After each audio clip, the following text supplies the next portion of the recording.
استغفراللہ لا الہ الا هو الحی القیوم واتوب الیہ۔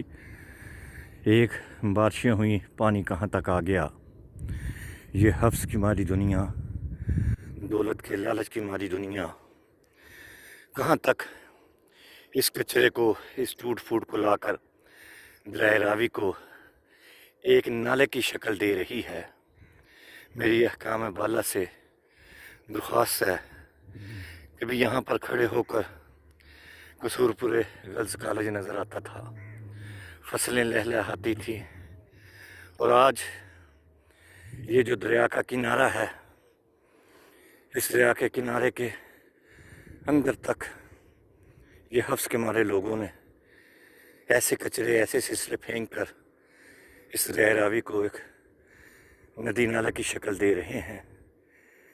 کیا اس وقت احکام بالا پھر ہوش میں آئے گی کہ اللہ نہ کرے سیلاب کی صورت میں ان بندوں کی وجہ سے پھر لاہور کو جو نقصان پہنچے گا، ساتھ یہ جو آبادیاں ہیں انہیں نقصان پہنچے گا، پھر ہوش میں آئے تو کیا ہوا؟ تو میری تمام ان واٹس ایپ ممبروں سے بھی درخواست ہے کہ اس کو شیئر کریں کہ احکام میں بالا تک جائے، وہ خود آئیں، آ کر یہاں وزٹ کریں کہ یہ راوی پل سے لے کر دریا کے کنارے پل سکھیوں تک کیسے انہوں نے دریا کو ایک نالے کی شکل دینا شروع کر دی ہے۔ استغفراللہ، زرخیز زمینوں کو بنجر کر رہے ہیں۔ آگے چل کر پانی کی تو کمی ہوگی، پھر خوراک کی بھی کمی ہوگی۔